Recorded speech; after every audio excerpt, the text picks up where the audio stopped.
Are you ladies concerned about the real possibility of a zombie invasion of insects? Yes. Oh, yeah. Okay, what do you think a zombie invasion of insects would be? I don't really know. An insect that looks like a zombie? Just something that's really creepy. They walk around. Can you tell me what a zombie is? I don't know. Penny, can you tell me what a zombie is? He's wrapped around and he's made out of sandpaper. Are you referring to a mummy that's made out of sandpaper? Oh, no. I mean, wrapped around with toilet paper. Penny, why are you eating an apple through this interview? That's very rude. Because I'm hungry.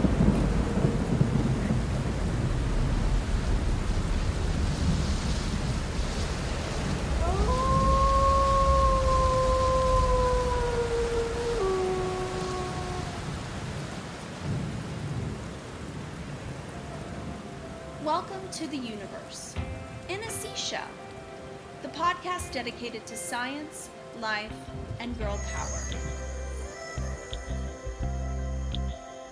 I'm carabartek and I'm your host. I'm a PhD, an author, and I want to make this world a more equal and opportune place, one girl at a time.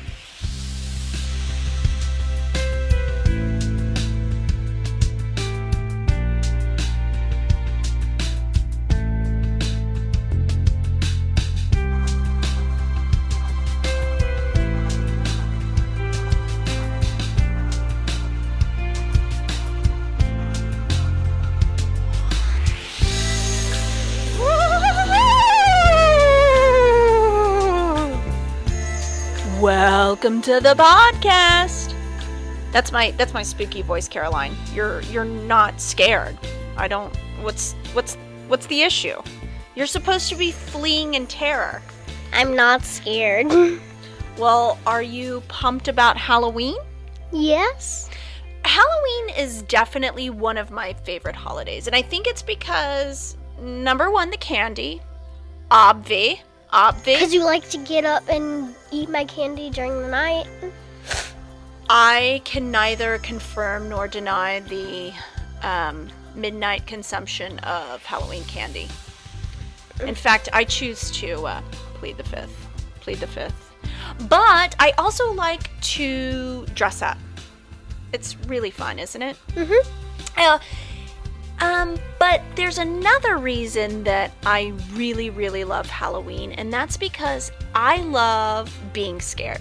Okay? I love spooky stories. I love folk tales. I love ghost stories. I love to hear about wiki wild creatures like werewolves and the chupacabra and Bigfoot. My favorite part of Halloween is when we listen to podcasts and you sometimes get scared and you almost pee your pants during the night. Now, how do you know that I'm almost going to pee my pants? Mm-hmm. Anyway, I can see that you're swiping at me because you're very upset that I ate all of your Reese's Pieces and other good chocolate candy that you got from Halloween, and I leave you with all of the really crappy double bubble. Boom. You know what? That's a privilege of being a parent. But anyway, guys, today on the podcast, we're going to be talking about something that's very appropriate for Halloween. It has to do with a very spooky monster that just so happens to coincide on our series of bugs. Dracula? No, not Dracula. One more guess. I'm thinking. What could it be? How about zombies? And no, we're not going to be talking about simply the zombie monsters, but we're going to be talking about zombie insects. But before we get started, I want to give a big shout out to one of my friends who's been listening from College Station, and that is Jamie. She told me that she loves the podcast, and guess what? That really made my day. So shout out to you, Jamie. I met her a long time ago when I was in graduate school, and she's a person that I will never forget. And through the magic of social media, I have been able to keep up with her life and her travels and all of that kind of good stuff. And we've been far away, but it still seems like I know a lot about her and what's happening with her. So at any rate, Jamie, I appreciate you listening, and I hope you're doing well in Aggie Land. So if anybody else out there is listening and really likes the podcast, I would ask you to subscribe or hit that notification button on whatever podcast player that you're listening in. You could also drop us a rating and review, because guess what? That really helps us in the charts. And in fact, I've been watching our podcast, and we've gotten as high as number 16 in the charts. Can you believe that? That's pretty cool. It's very cool. I think today we're around 45, but they haven't heard this super cool zombie podcast yet. We might come in first. Well, who knows? You never know. You never know. All right, guys. So, Halloween is just right around the corner, and insects themselves can be scary on their own, right? They're poisonous, they're stingy, they look like aliens a lot of times. Praying mantises, oh my gosh. They just scare me to half to death. Do they really? They're scary. Okay, They so crawl weird.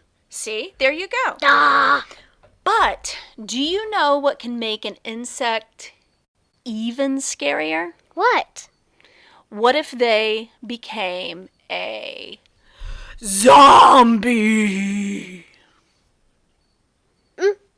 So, well, first of all, let's talk about what a zombie is. Okay, so zombies are a very common spooky story, movie, television show, especially around Halloween time.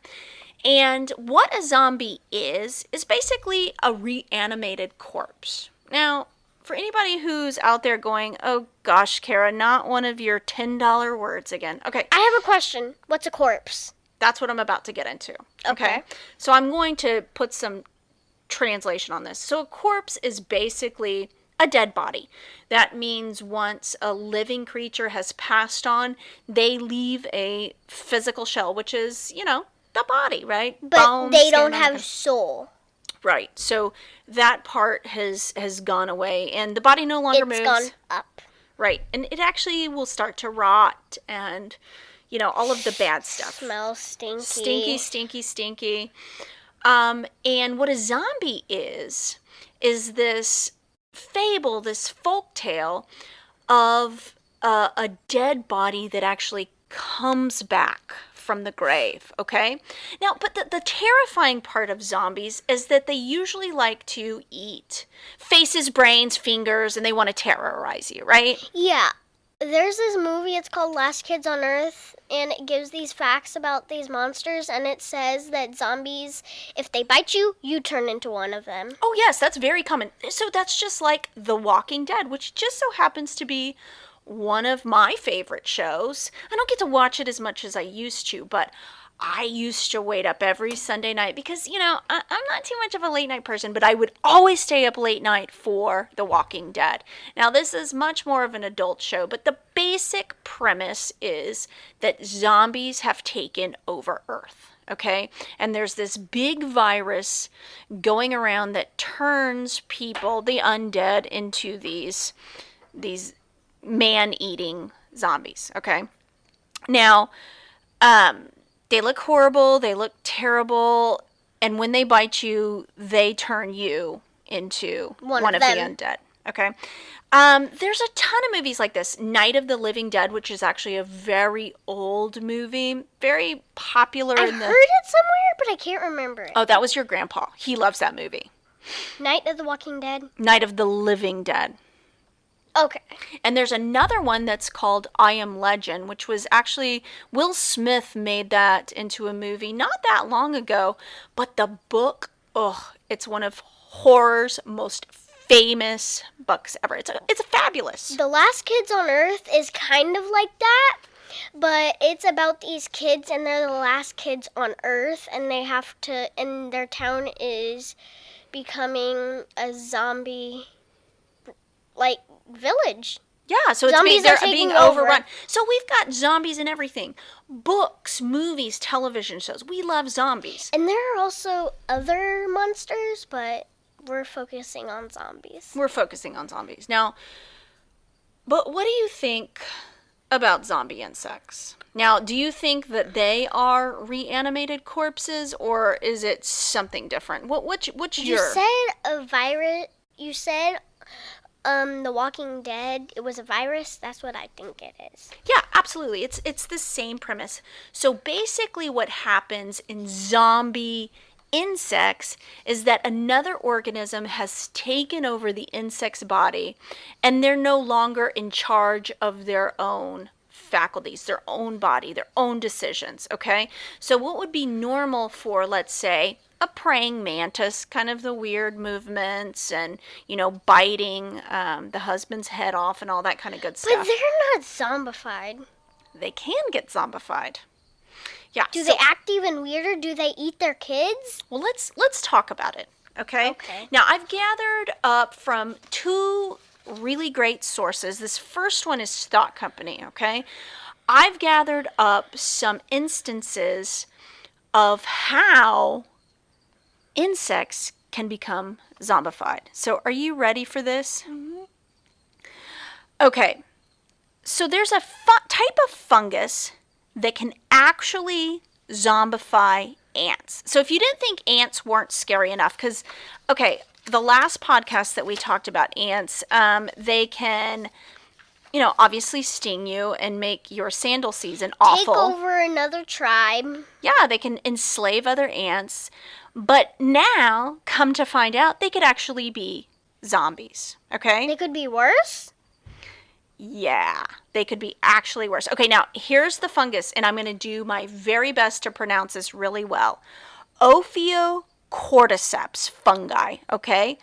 Ophiocordyceps fungi is this type of fungus that actually takes over ants and will alter their behavior, and other insects as well. Okay, here's what Thought Company says. Ants that become infected by this parasitic fungus exhibit abnormal behavior, such as randomly walking around and falling down. Okay, that kind of sounds like a normal zombie, right?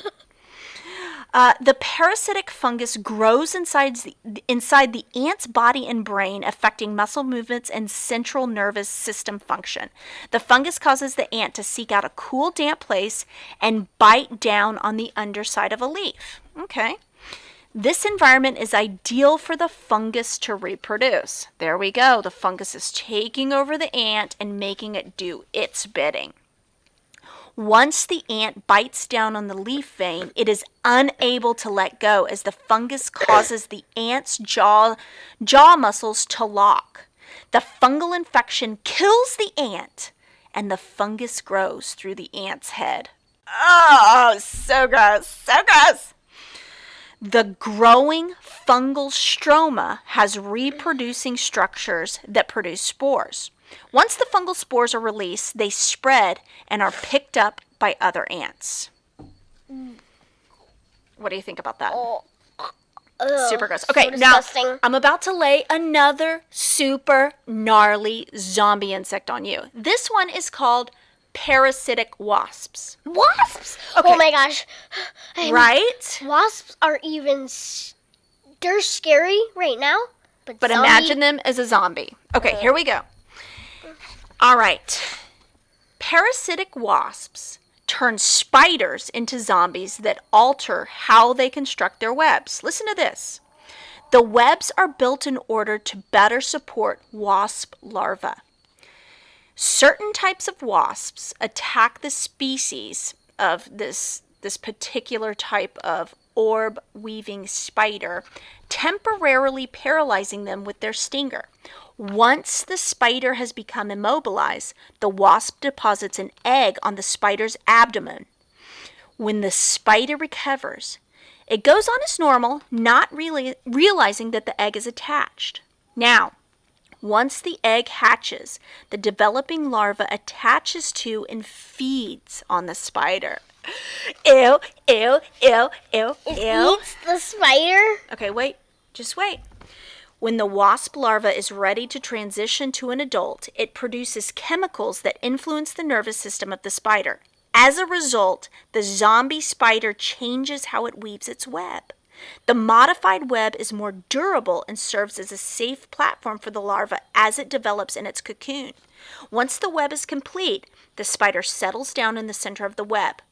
The larva eventually kills the spider by sucking its juices, then constructs a cocoon that hangs from the center of the web.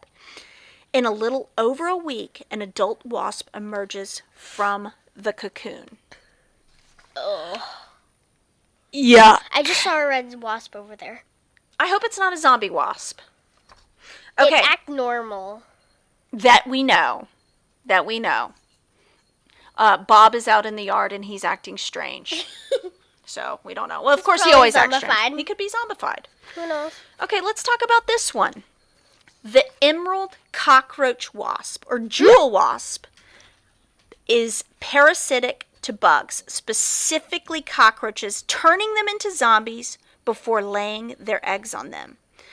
The female jewel wasp seeks out a cockroach and stings it once to temporarily paralyze it and twice to inject its venom in the brain. The venom consists of neurotoxins that serve to block the initiation of complex movements. So again, here we go. It's blocking complex movement. That means it's going to be walking like a crazy zombie. Once the venom has taken effect, the wasp breaks off the cockroach's antenna and drinks its blood. Ugh, we've got a man-eating zombie. Okay, now listen to this. Incapable of controlling its own movements, the wasp is able to lead the zombified cockroach around by its antenna. The wasp leads the cockroach to a prepared nest where it lays an egg on the cockroach's abdomen. Now, does this sound familiar? It sounded like the last one. Yeah. And once hatched, the larva feeds on the cockroach and forms a cocoon inside of its body. Okay, so instead of using a web, it's actually putting a cocoon on the inside of the roach's body. Listen, I'm not a fan of a cockroach, okay? No, they're super gross, and those really big ones, they like to fly at your head. We had pet ones, but we kept them inside. Let's hope Yes. they weren't zombified. They would, yeah, no zombies, and they weren't like doing gross roach stuff, like just walking around. But this seems really terrible to have a cocoon growing inside of you, right? It just seems horrible. What if you had a cocoon growing inside of you? Disgusting. I feel like I have a cocoon growing inside of me, but it's just because they brought back the $5 nacho box at Taco Bell, and I've been there. It's just, I've been there a lot. But anyway, now, an adult wasp eventually emerges from the cocoon and leaves the dead host to begin the cycle again. Okay, once it's zombified, the cockroach does not attempt to flee when being led around or being eaten by the larva. That's a terrible way to go. I would not. So if I was a cockroach, I would never go near a wasp. Never, ever, ever, ever, ever. Well, and I'm seeing a recurring theme. So basically, all of these insects are losing the ability to make their own decisions, right? To spin their own webs, to go where they want to go. A poor cockroach just wants to poop on your loaf of bread, right? And instead, it's getting all of the blood sucked out, and there's a cocoon growing inside. And then it's gonna get eaten. So. Horrible. Horrible. Okay, now, I'm about to lay a super nasty one on you. Are you ready? Yes. This is called the hairworm. Okay, it already sounds nasty.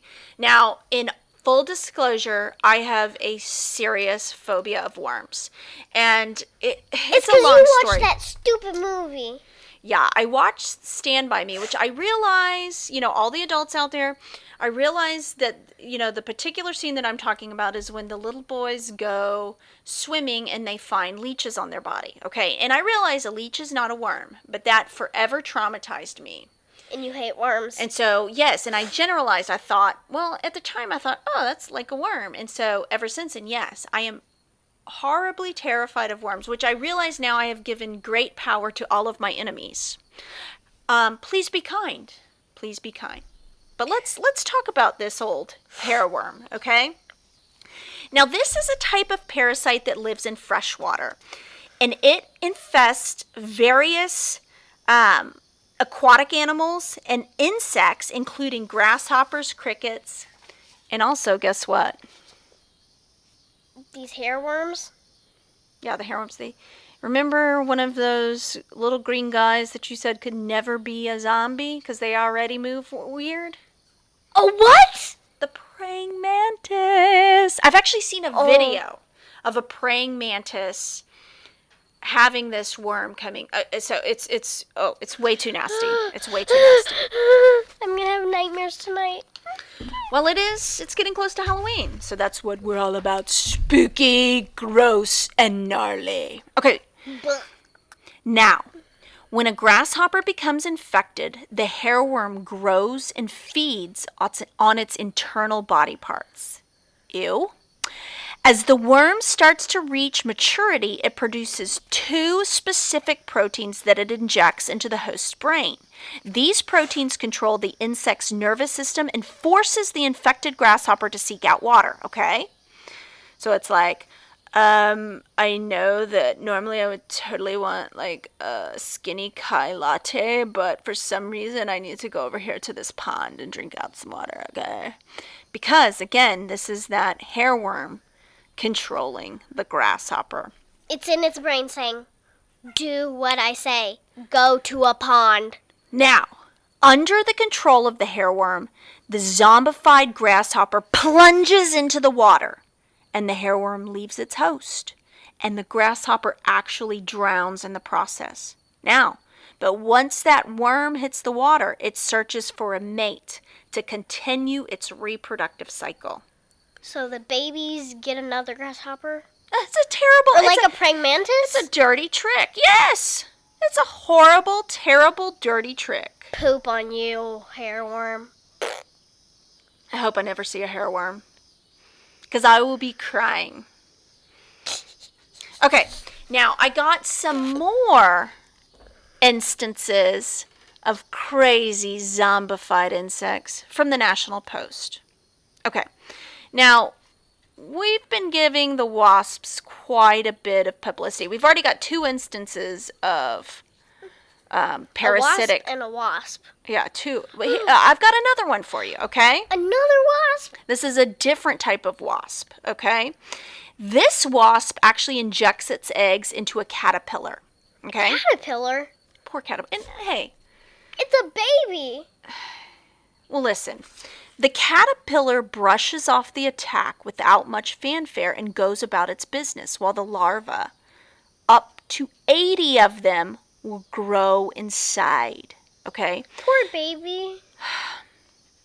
The larvae use the host until they're large enough to continue to grow outside of the caterpillar. But a couple of larvae will stay inside of the caterpillar's body and take control of it, forcing it to snap its body back and forth to actually deter its enemies. What's that? What? Deter mean? Deter means fight away its enemies. So it's in there using its horrible zombie wasp strength to move the caterpillar back and forth to make sure that nobody comes in and eats the little baby wasp larva. I would rather it eat a baby wasp larva than the poor little caterpillar. I know, they turn into beautiful butterflies. Beautiful butterflies! But then wasps turn into stinging bullies. But instead we've got these horrible zombies. Controlling them. It's not fair. The baby needs to live. Okay. Let's talk about our very last zombie. Okay, now, here we go. We've got some retribution coming on the old wasp, okay? Now, social wasps are susceptible to being infected with Xenos vesperum. What? Okay, yeah, say that 3 times fast. Xenovesperum. Xenovesperum. Okay, this is one of those big scientific words, okay? And it's a fly-like parasite that causes them to withdraw from their colony and act erratically. Eventually, the infected wasp leaves the colony to meet up with other infected wasps so the male and female parasites can mate. Continue reproduction, okay? The wasps infected with male parasites actually die, while the ones infected with the female parasites become zombie queens. Okay, that's pretty spooky. Okay, now listen to this.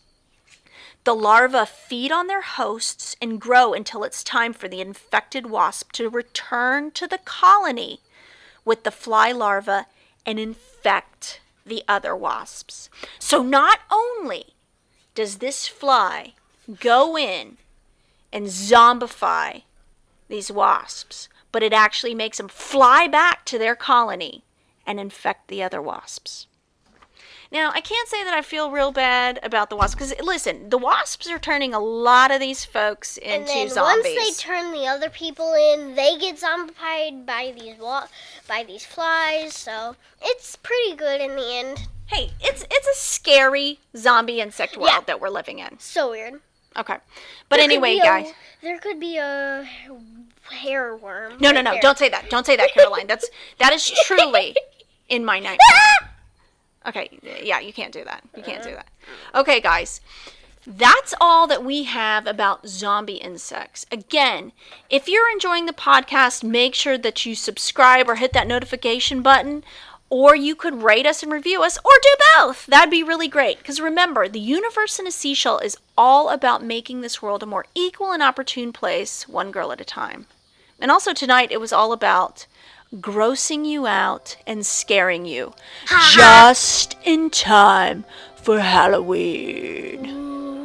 Ooh, bye. Have a spooky week.